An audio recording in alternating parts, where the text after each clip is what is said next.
Bienvenue et merci d'être avec nous au cours de cette série de leçons concernant les structures de données et les techniques de programmation. Nous allons parler aujourd'hui de l'allocation de la mémoire. En fait, nous allons parler de l'allocation dynamique de la mémoire. Ce que nous avons vu tout au long des leçons qui ont précédé, c'est l'utilisation d'un certain nombre de structures de données, disons de type et des variables qui étaient statiques, c'est-à-dire le compilateur, il va allouer exactement et d'une façon, dès le départ, avant l'exécution, il va allouer l'espace qu'il faut, d'une façon statique. Maintenant, on va s'intéresser au fait que le programmeur, parfois, il a besoin d'un certain nombre de mémoires qui dépendent de l'exécution qu'il fait. Donc, au cours de l'exécution, il va demander un certain nombre d'espaces mémoire. C'est ce qu'on peut appeler de l'allocation dynamique. Alors, au cours de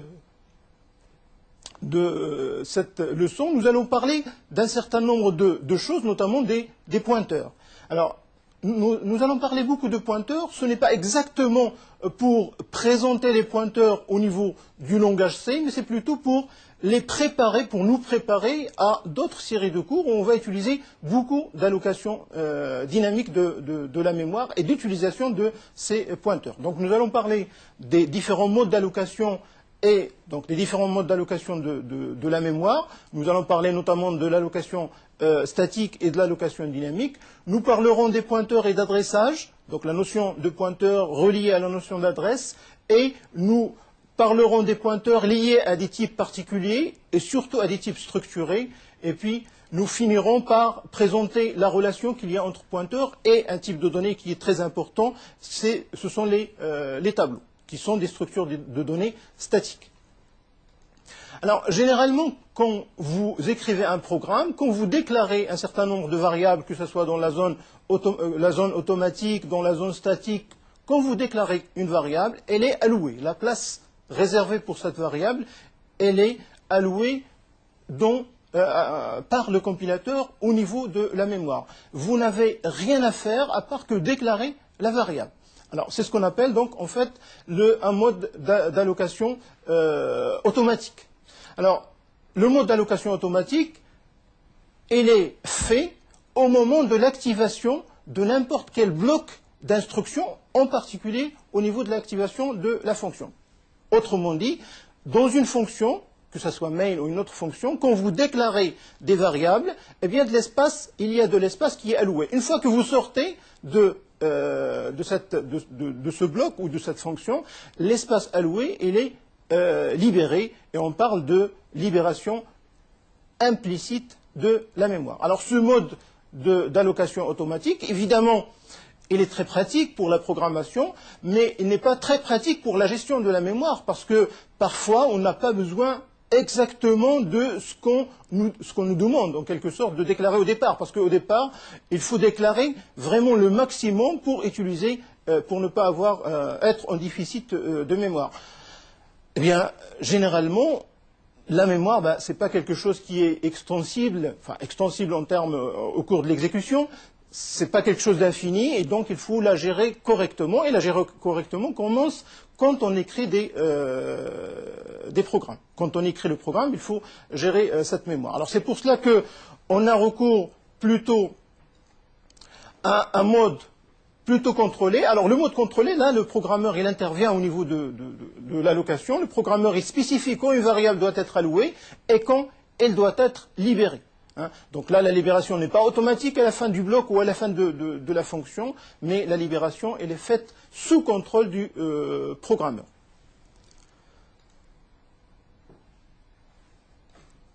Alors, quand on parle d'allocation mémoire d'une façon contrôlée, c'est-à-dire que le programmeur peut agir et dire que j'ai besoin d'un certain nombre de places mémoire. Donc il faut que le langage, en l'occurrence ici le langage C, offre un certain nombre de primitives qui permettent de réserver de l'espace mémoire. Alors il y a quelques primitives, là je vous présente deux primitives pour l'allocation de la mémoire que vous utiliserez, donc dont vous aurez besoin, c'est la fonction. Alors on va commencer par la première fonction d'allocation mémoire, la fonction malloc.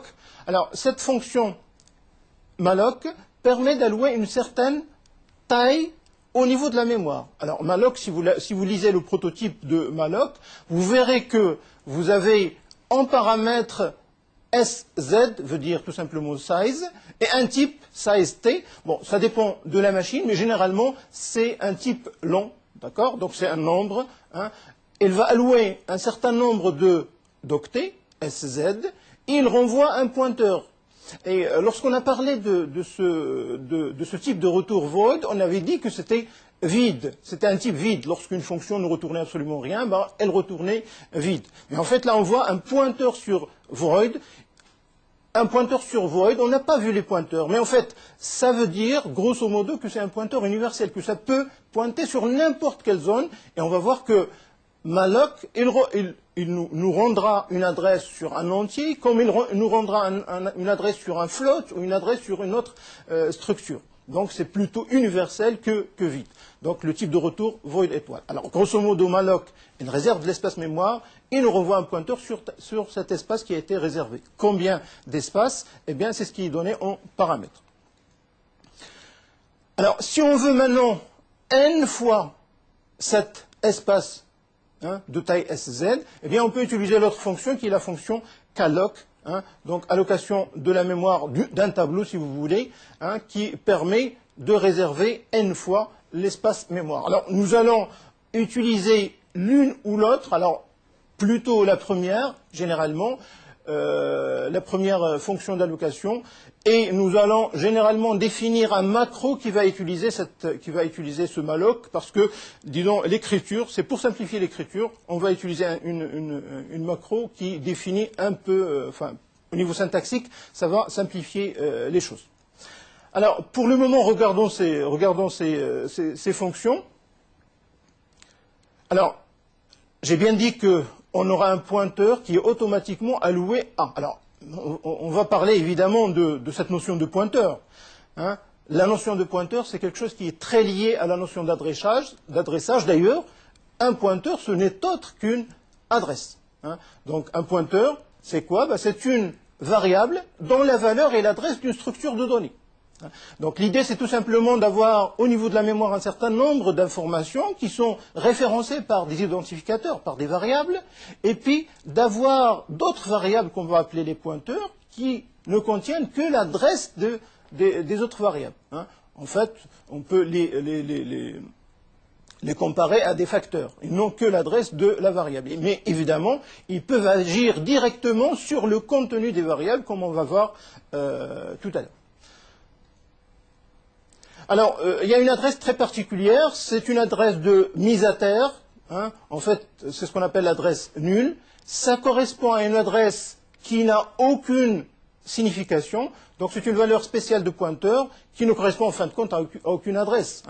C'est la valeur nulle ou la valeur 0. Alors, on l'utilisera généralement pour dire que le pointeur ne pointe sur rien. Évidemment, ne pointe sur rien veut dire généralement sur nul. Il ne faut pas le comprendre comme étant, il pointe sur une adresse qu'on ne connaît pas, mais sur 0. Alors, cette constante nulle, elle est définie dans un fichier std.def.h qu'il faut inclure si vous voulez l'utiliser. Alors, je parlais de pointeur comme étant donc une adresse. Donc ça contient l'adresse de quelque chose. Eh bien, généralement, c'est une adresse d'octet. On fait référence à un pointeur en disant que c'est une ADOC, c'est une adresse d'octet. Bon, c'est juste une façon de dire parce qu'on ne peut pas adresser tout. Donc, il y a un certain nombre d'objets qu'on peut adresser et donc un certain nombre d'objets qui ont une ADOC, pour simplifier, une adresse d'octet. Alors, quand vous parlez d'un pointeur sur un objet, en fait, un pointeur sur un objet ne donne aucune information sur la longueur de l'objet en question. Un pointeur sur un objet donne tout simplement l'adresse du début de cet objet, si vous voulez. À l'intérieur, on ne peut pas avoir l'information dans l'adresse, ce qui est tout à fait logique. Alors, il ne donne pas d'informations sur le fait comment est-ce qu'on va interpréter. Donc, au niveau de la mémoire, on a une combinaison de bits qui représente la valeur qui est dans l'objet. Évidemment, l'adresse ne donne pas comment on interprète cette combinaison de bits. Alors, généralement, on représente une adresse comme ceci. Donc, vous avez P qui contient l'adresse d'un objet. Alors, cet objet peut prendre plusieurs octets. Eh bien, cette adresse, elle se trouve dans P. Généralement, on peut omettre cette adresse, d'autant plus que l'adresse, normalement, ça a une représentation assez particulière. On peut omettre, on peut l'oublier, et mettre tout simplement une petite flèche pour indiquer que P, il pointe sur tel. P, il a comme adresse ceci. Donc, on mettra une petite flèche, c'est ce qu'on peut voir ici sur la figure. Un pointeur, évidemment, c'est une adresse de quelque chose, mais c'est quand même une variable qui est typée. Ça a un certain type. Tout à l'heure, je disais que un pointeur, ça donne l'adresse de l'objet, mais ça ne spécifie pas exactement la longueur de l'objet, ni l'interprétation des bits qui sont à l'intérieur. Mais quand on définit un pointeur, on lui donne un type. Généralement, c'est le type de l'objet auquel il pointe. Alors, pourquoi donner ce type ? Alors qu'on n'a pas besoin en fait de la longueur, on ne peut pas connaître la longueur, c'est pour un problème de calcul avec les pointeurs. C'est-à-dire, quand on pointe un objet, quand on se déplace, eh bien on va se déplacer de la taille de type en question. Donc un pointeur va être typé du type d'ailleurs de l'objet qu'il pointe. Donc implicitement, le type de l'objet pointé. Alors on va parler, lorsqu'il pointe sur un objet d'un type T, on va parler de pointeur de T. Par exemple, quand vous prenez par exemple un pointeur P sur un entier, et là je profite pour vous donner la déclaration, donc je donne le type et avec étoile et le nom du pointeur, ça veut dire un pointeur d'entier. Un pointeur sur un type entier. Il peut pointer n'importe quel entier. Alors on va dire que c'est de type int étoile. Alors au départ, quand je fais cette déclaration, alors faites attention, une fois qu'on fait cette déclaration, il n'y a aucune réservation à l'objet pointé. Il n'y a pas d'objet pointé. La seule réservation en mémoire qui est faite, c'est pour la variable P. Et qu'est-ce qu'il y a dans la variable P? A priori, il n'y a rien. Bon. En fait, a priori, il y a une adresse quelconque. Beaucoup de compilateurs mettent la valeur directement, la valeur nulle. Mais ce n'est pas, c'est-à-dire quand vous écrivez vos programmes, il faut à un moment donné vérifier évidemment s'il y a la valeur nulle. Mais on peut dire qu'une fois qu'on a déclaré un pointeur, on ne sait pas exactement qu'est-ce qu'il y a comme adresse. Mais la seule allocation qui est faite, la seule allocation, c'est de P quand on a fait la déclaration. Donc pas d'allocation de l'objet pointé, mais du pointeur lui-même, c'est-à-dire P. Alors, vous avez une façon de pointer ou d'avoir l'adresse d'un objet, c'est ce qu'on appelle l'opérateur d'adressage. Alors, une fois que vous avez déclaré un objet X, par exemple un entier, eh bien vous pouvez vous adresser via P, c'est-à-dire avoir l'adresse de X, en utilisant l'opérateur d'adressage. D'accord? Donc on peut extraire l'adresse mémoire de X pour la récupérer et la mettre dans le pointeur P. C'est ce qu'on fera donc par cette opération P égale l'adresse de X. Là, c'est ce qu'on appellera tout à l'heure le parasitage. Eh bien, X, ce serait l'objet pointé, et P, c'est l'objet qui pointe. Donc, je vais très doucement, parce que là, on peut se perdre un petit peu entre l'objet pointé et l'objet qui pointe, mais je pense que c'est relativement simple à comprendre, du moment qu'on a compris que le pointeur, c'est tout simplement une adresse sur un objet. Alors, cela nous donne ceci. Une fois que j'ai effectué cette opération, eh bien, j'ai une flèche ici qui indique que P contient l'adresse de X. Voilà, au niveau donc du pointeur d'un objet particulier. Alors, évidemment, tout à l'heure, je parlais d'ADOC pour dire que, il y a un certain nombre d'objets qu'on peut adresser, mais il y a aussi un certain nombre d'objets qu'on ne peut pas adresser. Alors, si vous prenez l'adresse de X, c'est vraiment un objet. L'adresse de x, c'est un objet. Mais c'est un objet qui n'a pas d'adhoc. C'est un objet qu'on ne peut pas adresser. Autrement dit, vous avez dans la mémoire x qui a une adresse. Mais l'adresse de x, ce n'est pas quelque chose qui est au niveau de la mémoire qui a une adhoc. Donc je ne peux pas l'adresser. Autrement dit, je ne peux pas avoir un pointeur de l'adresse de x. L'écriture de l'adresse de x, c'est une écriture, en fin de compte, qui n'a pas de sens. Hein. Donc je ne peux pas écrire ces choses-là. Ça, c'est quelque chose que... Donc mathématiquement, on peut avoir l'adresse de l'adresse et on peut écrire des choses comme ça, des opérateurs qui s'appliquent à des opérateurs, etc. Mais à ce niveau-là, je pense qu'il faut faire attention. Il y a des choses qui ne sont pas adressables. Alors, ne sont pas considérés comme des objets adressables aussi des champs de bits. Bon, vous avez un champ de bits qui peut commencer à n'importe quel point au niveau de la mémoire. Eh bien, ce ne sont pas des objets adressables. Pourquoi? Parce qu'il y a un certain nombre de contraintes au niveau de l'allocation mémoire. Bon, j'avais dit, et puis j'en parlerai tout à l'heure, il y a un certain nombre de compilateurs qui vont commencer leur adressage à partir d'une puissance de 2, à partir d'une puissance de 4, à partir, etc. Eh bien, si vous mettez par exemple un champ de bits, vous prenez un champ de bits, il peut commencer n'importe où. Et donc ce n'est pas quelque chose, ce n'est pas une entité qui est adressable.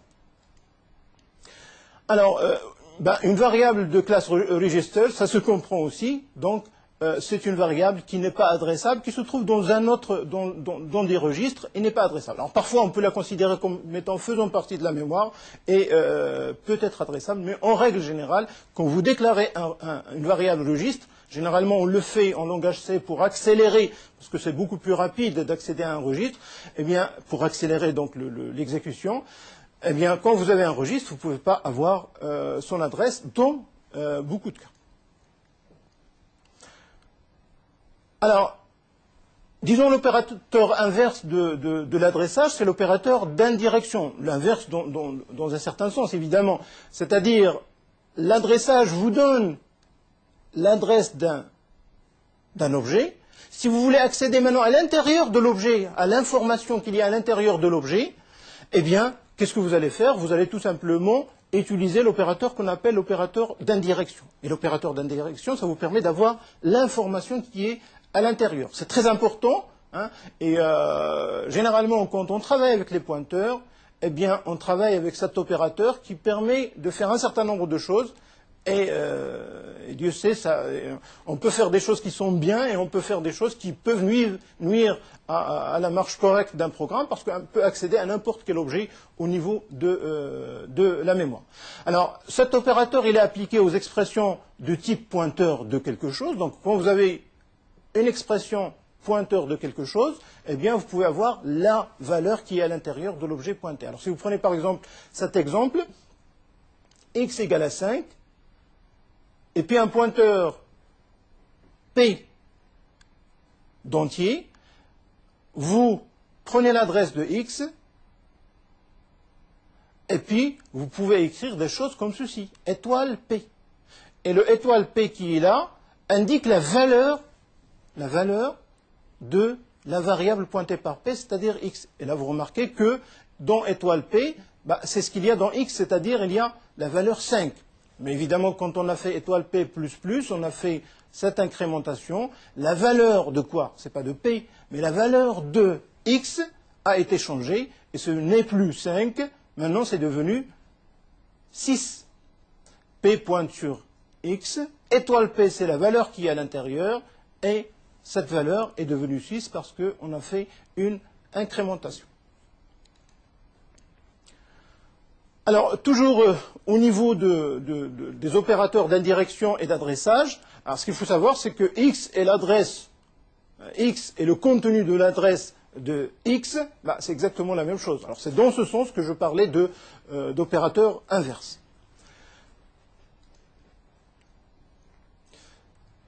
Maintenant, quand vous déclarez un pointeur, en fait, il n'a pas d'existence.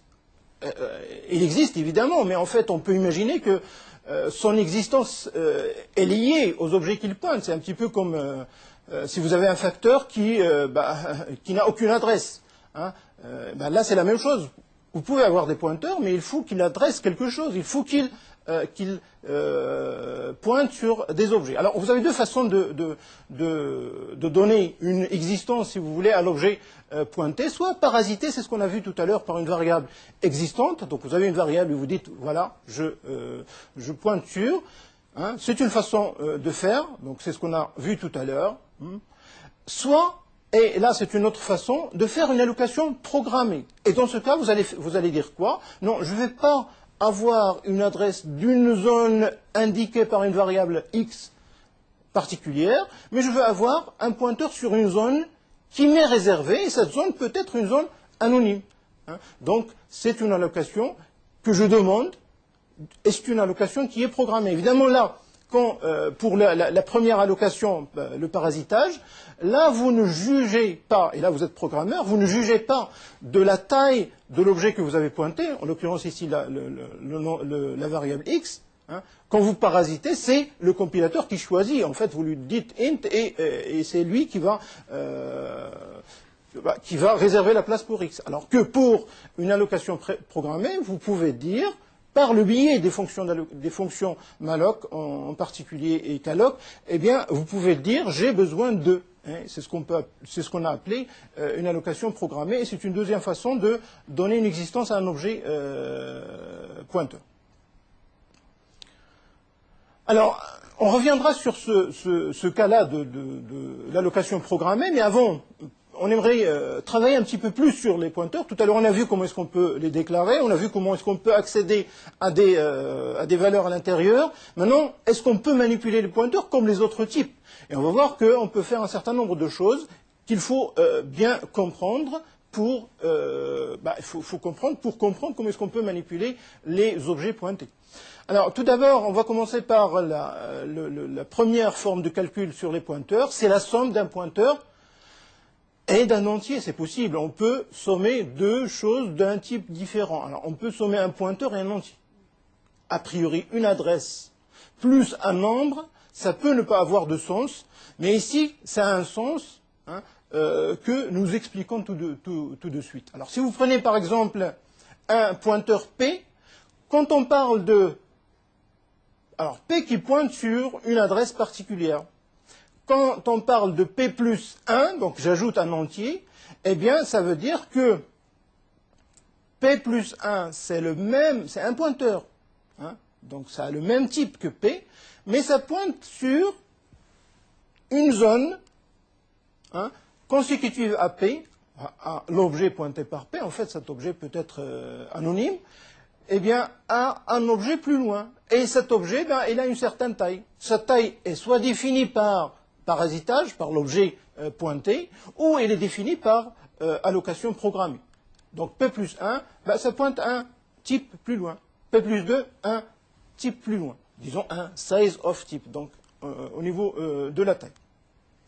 Alors une fois qu'on a défini cette somme, on peut définir un certain nombre de choses. Alors tout d'abord, définition générale, P plus I, c'est un pointeur qui a le même type que P et qui pointe sur size of du type, le type de l'objet pointé par P, plus loin. C'est ce qu'on peut écrire au niveau avec notre notation de ad hoc. Donc l'adresse en octet de P plus I, c'est quoi? C'est l'adresse en octet de P, cette adresse, plus combien? Plus I fois, une fois, deux fois, trois fois, la taille du type. Et size of t, c'est une fonction donc, qui vous donne la taille en octet du type. Si c'est un entier, c'est la taille d'un entier, par exemple. Ça peut être 4 octets, d'un caractère, c'est un octet, etc., etc.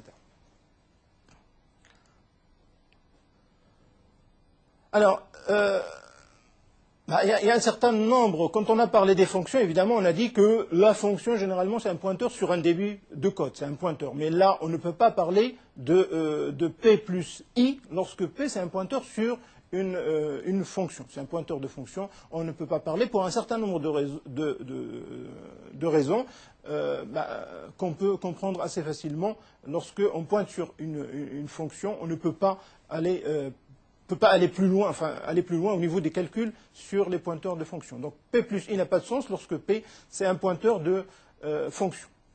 Alors, une autre opération sur les pointeurs, c'est la comparaison. Alors, comparer deux pointeurs, bah, c'est possible. Du moment qu'on a défini l'addition avec un entier, bah, je peux dire que j'ai deux pointeurs qui sont l'un à la suite de l'autre. L'un avant l'autre. L'un après l'autre. En fait, la comparaison, c'est dans ce sens. Hein. C'est les mêmes, avant, après, etc. Donc, c'est relativement clair pour vous que d'abord, la comparaison P égale à Q, bah, c'est tout simplement lorsque P et Q ont le même type d'abord, et que P et Q pointent sur le même objet. Autrement dit, l'adresse de l'objet pointé par P, c'est la même que l'adresse de l'objet pointé par Q. Donc, grosso modo, deux pointeurs sont les mêmes si ils pointent sur le même objet. Autrement dit, les flèches qui partent pointent sur le même objet. On aura quelque chose qui ressemblerait à ça. Vous avez P et Q qui pointent sur le même objet. Donc, P est égal à Q. Alors, pour une bonne représentation, en fait, P et Q pointent sur le début de la zone ici. Hein. Donc, le P pointe là et Q pointe là. Mais on peut, juste pour schématiser, pour que ça soit visible, P et Q pointent sur le même objet. Mais généralement sur le début de l'objet, évidemment. Donc, P est différent de Q, bah, ça va être lorsqu'il ne pointe pas sur le même objet, évidemment. Donc, on peut avoir les autres opérateurs booléens. Alors, P est plus petit que Q, bah, ça veut dire que P, au niveau de la mémoire, on va imaginer que la mémoire, bah, elle va dans un sens. Hein, d'accord? Donc, P pointe sur un objet qui est avant celui pointé par Q. C'est ça le sens de P inférieur à Q. Et ça veut dire que P et Q. Alors, tout d'abord, ils doivent avoir le même type pour faire la comparaison, mais ensuite, que la doc de P est inférieure à la doc de Q. Autrement dit que on peut aussi parler de la différence de pointeur, et si on parlait de la différence de pointeur, ça serait Q moins P supérieur à 0. Donc là, on est dans des cadres mathématiques très simples, mais des choses qui existent et qu'il faut manipuler correctement. Donc quand je dis que P est plus petit que Q, c'est dans ce sens, ça veut dire qu'il pointe un objet au niveau de la mémoire qui est avant. Hein, donc si j'imagine la mémoire qui va dans ce sens, eh bien P, il est avant Q. Voilà le sens de P inférieur à Q. Évidemment, on peut parler de la soustraction de deux pointeurs du moment qu'on a parlé de l'addition avec un entier. Hein, donc, P plus 1, P plus 2, P plus 3, tout ça c'est des pointeurs. Donc je peux parler de la différence qui est en fin de compte un entier. Donc je peux parler de P moins Q lorsque P et Q ont le même type. C'est tout simplement l'entier qui est entre les deux. Autrement dit, c'est l'entier tel que P plus I égale à Q. Hein. Donc quand vous prenez deux entiers, deux pointeurs, la différence, c'est tout simplement un nombre entier. Donc voilà la différence entre les deux pointeurs. Alors c'est très pratique parce que quand on travaillera avec les tableaux, quand on travaillera au niveau de la mémoire, bon, il y a un certain nombre de boucles, il y a un certain nombre de tests qu'il faut faire. Et ces tests, par exemple, quand vous faites une boucle en utilisant un pointeur, et vous aurez besoin d'un compteur pour compter le nombre d'objets que vous avez pointés pour travailler, eh bien vous aurez besoin de faire ces différentes opérations, hein, de dire est-ce que je suis arrivé jusqu'au dernier, le dernier il est pointé par Q, de voir est-ce que vous avez décrit 10 éléments, etc. Donc ce sont des opérations qu'on utilise, on ne les a pas fait, disons, pour le plaisir.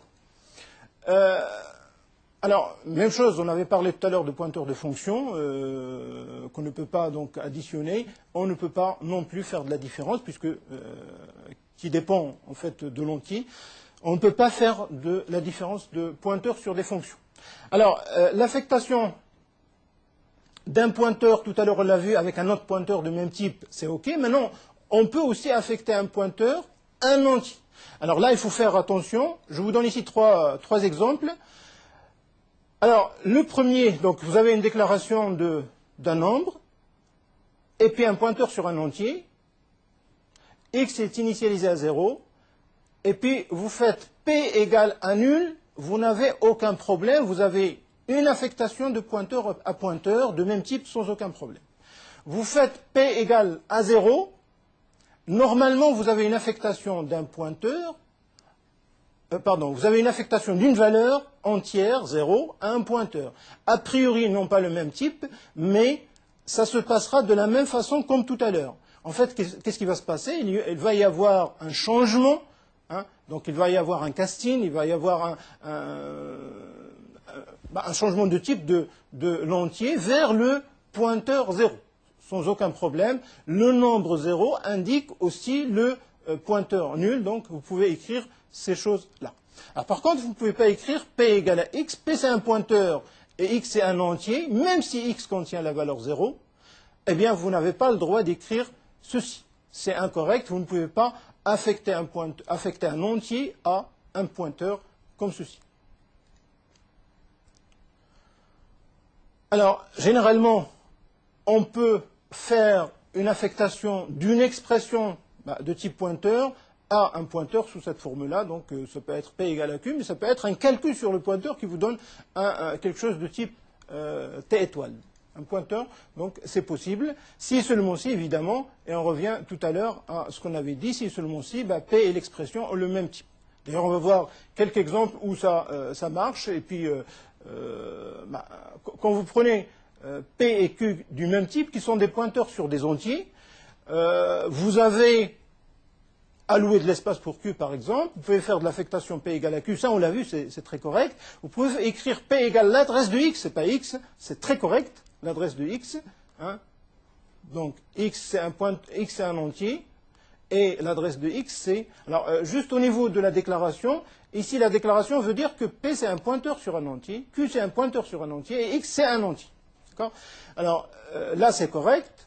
Vous pouvez... L'adresse de X, c'est une adresse. Vous pouvez lui ajouter 1, parce qu'on a dit tout à l'heure qu'on peut ajouter un entier à un pointeur, et ça reste aussi correct. Et on aura cette configuration-là, P qui pointe sur X, puis après qui pointe sur un objet de type entier plus loin. Hein. Donc P égale l'adresse de X plus 1, c'est tout à fait correct d'écrire des choses. Maintenant, si vous prenez deux pointeurs, mais qui ont des types qui sont différents, c'est le type exactement de l'objet pointé. Là, vous avez un pointeur sur un entier, et là, vous avez un pointeur sur un double. Eh bien, vous n'avez pas le droit d'écrire des choses comme ça, à moins que vous décidez donc de faire du casting, c'est-à-dire de la conversion explicite du type pointeur vers un autre type pointeur.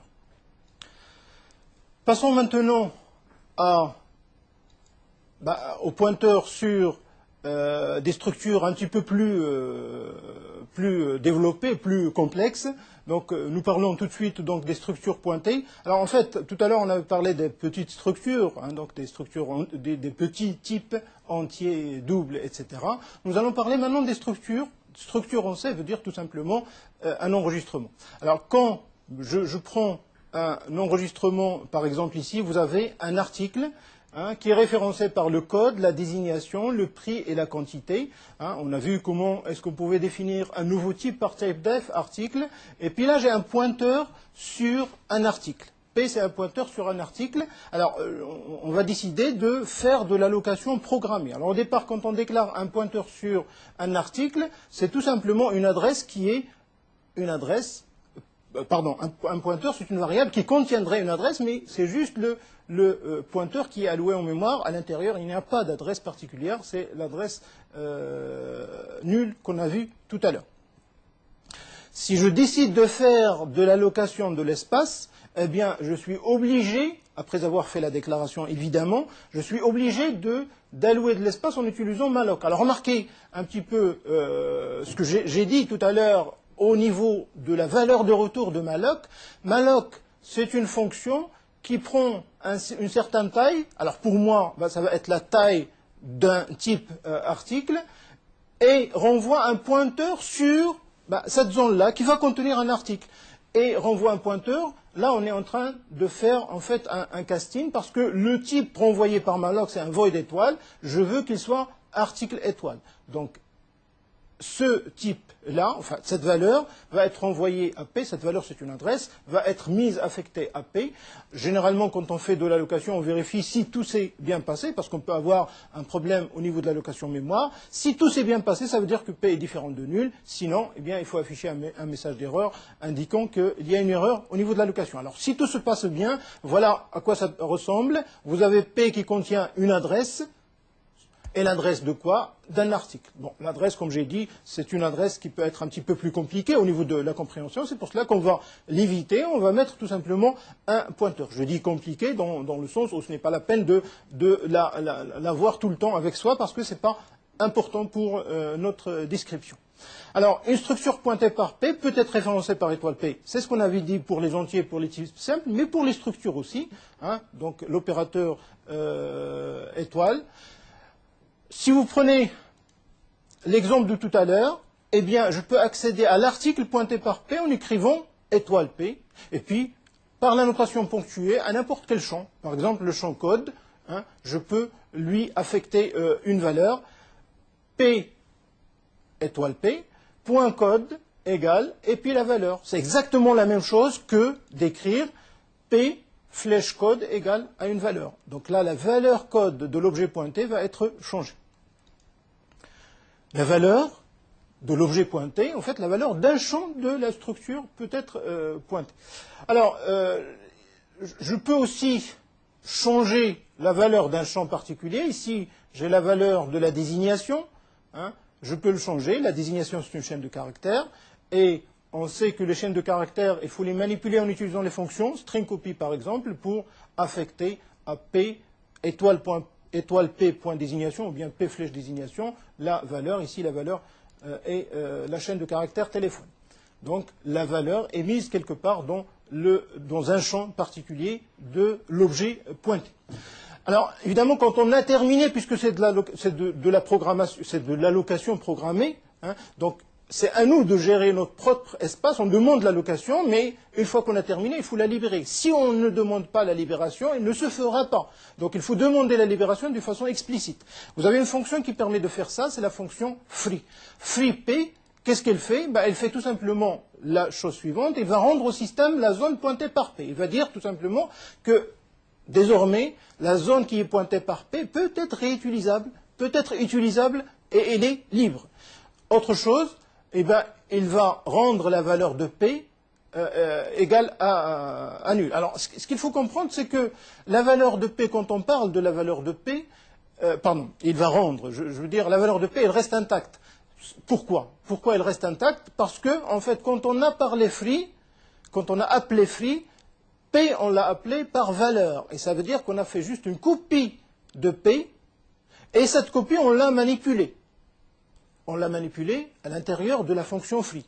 Eh bien, quand on a manipulé la copie de P, on n'a pas manipulé le P elle-même. On a juste la copie, pas l'original, ce qui fait qu'à l'intérieur de P, normalement, ce qu'il y a à l'intérieur reste. Et donc, il ne faut pas s'attendre, contrairement à ce que j'ai dit tout à l'heure, il ne faut pas s'attendre à ce que P reçoit nul quand vous faites un free, mais vous pouvez le faire d'une façon...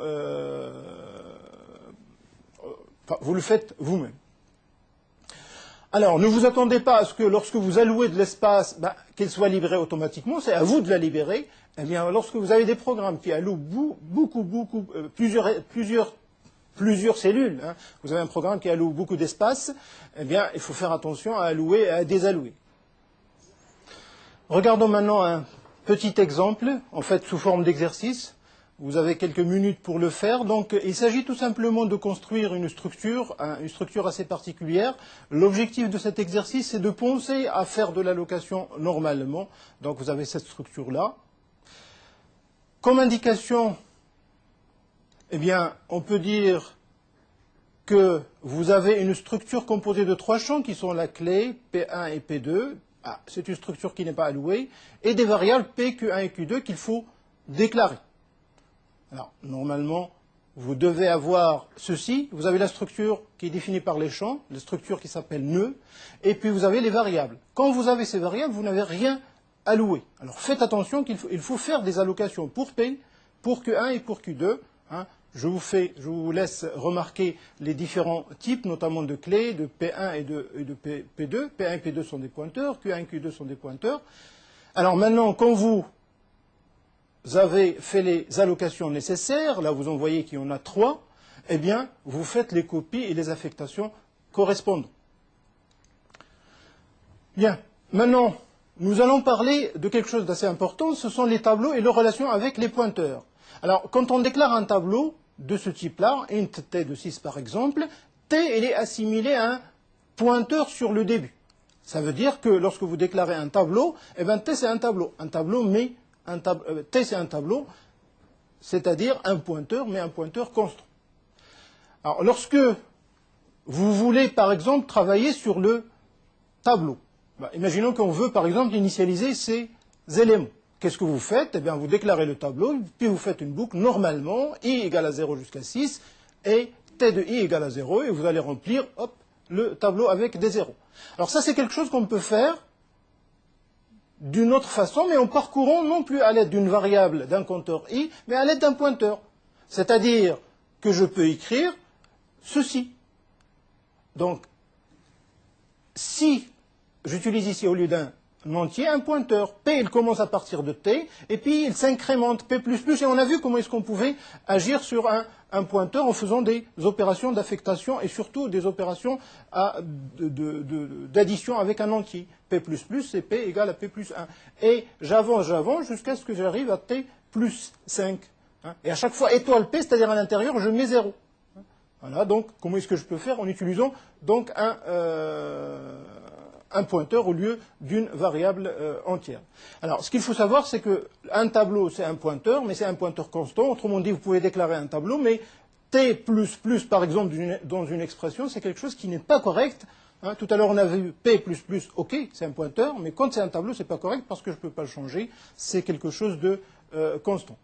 T de i, généralement, et pour n'importe quelle expression, eh bien, il faut la comprendre comme étant la valeur de l'objet qui est pointé par t plus i. Étoile t plus i. Donc cette notation, ce n'est qu'une notation d'une expression qui se présente sous cette forme-là. Alors, donc c'est une expression générale, on peut l'imaginer pour n'importe quelle expression sous cette forme-là.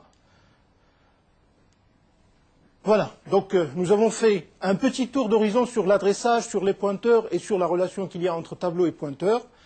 Je vous remercie pour votre attention et à la prochaine. Merci.